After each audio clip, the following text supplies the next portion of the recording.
आप जिम में आते हुए क्या-क्या चीज़ें आपको ज़रूरी हैं कि आपकी हाइट, आपकी एज, आपका वेट और आपकी मेडिकल हिस्ट्री क्या है। कोई अल्लाह ना करे कोई ऐसी हिस्ट्री तो नहीं है जिसको आपने मद्देनज़र रखना वर्कआउट के दौरान बहुत ज़रूरी है। कोई ऐसी आपके पास इंजरी तो नहीं है हिस्ट्री में आपके जिसका आपको ध्यान रखना ज़रूरी है।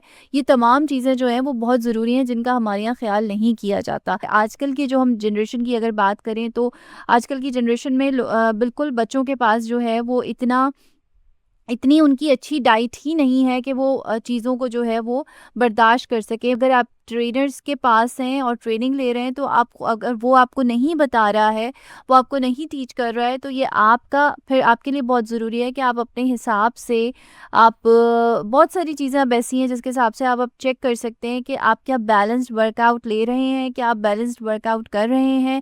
अदरवाइज़ अगर आपको इसकी नॉलेज नहीं है तो मेरे ख़्याल से आप बहुत सिंपली आप किसी मेडिटेशन की तरफ जाइए और उसके साथ-साथ जो है वो आप वॉक की तरफ जाइए और उससे ज़्यादा फिर आप नहीं कीजिए। कभी किसी को प्रॉब्लम होती है, कमर में दर्द की प्रॉब्लम होती है, डिस्क्स की प्रॉब्लम होती है, बहुत सारी चीज़ें ऐसी होती हैं जिसमें वर्कआउट आपको बहुत देखभाल के करना होता है और ऐज के हिसाब से भी करना होता है। पहले हमारे यहाँ 15 ईयर्स से पहले वेट जो है वो लिफ्ट करना अलाउ नहीं होता था। अच्छे जिम्स में बताया जाता था बच्चों को, लेकिन अब बहुत सारी चीज़ें भी ख़त्म होती जा रही हैं और सिर्फ फोकस ये हो रहा है कि लोग फीस दे रहे हैं, क्या दे रहे हैं और अर्निंग क्या हो रही है।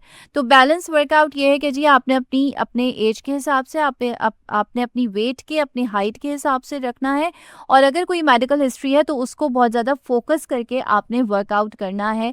ये बहुत ज़रूरी है, उसके बाद जाके आप ये सोचें कि वर्कआउट ज़िंदगी में ज़रूरी है या नहीं है।